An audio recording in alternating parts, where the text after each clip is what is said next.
Ciao ragazzuoli, con questo sfondo così patriottico, diciamo, della facciata del municipio di Villaga, siamo qui per un evento abbastanza particolare, un evento che si chiama Eco Connessioni, organizzata dai Fuori Rotta e dai Vado Experience. Saremo qui per rappresentare lo Sagra Trace, ma soprattutto per parlare del Diario dei Boschi. Adesso vado a cercare l'ingresso perché non l'ho ancora trovato e ci vediamo dopo. Oh, che bello!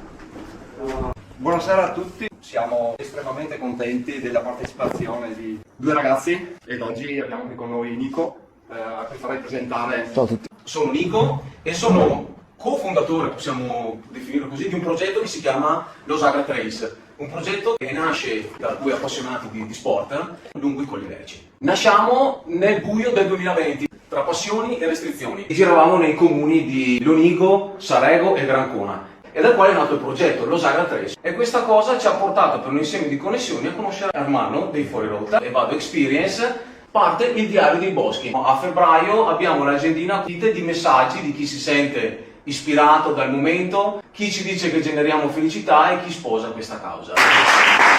E Vado Experience nasce sempre dalla necessità di creare connessioni.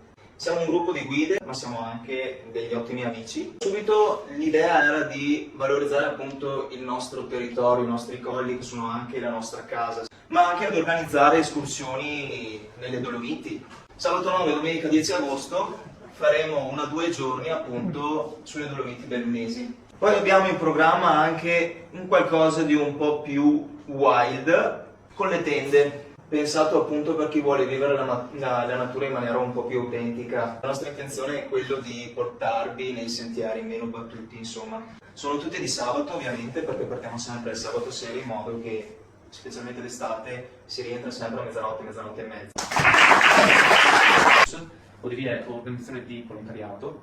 Il nome deriva dal latino, significa respiro del mondo, con l'accezione diretta ai polmoni verdi che vogliamo realizzare.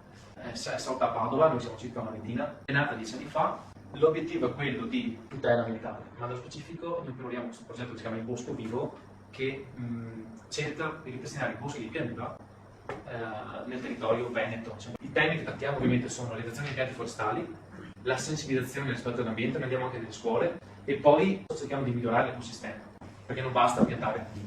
E in questo quel modo noi abbiamo reso alla comunità, a noi stessi, un po' di quello che abbiamo rubato. Ciao a tutti! Che serata, qui da Villaga è tutto, Eco Connessioni, bye.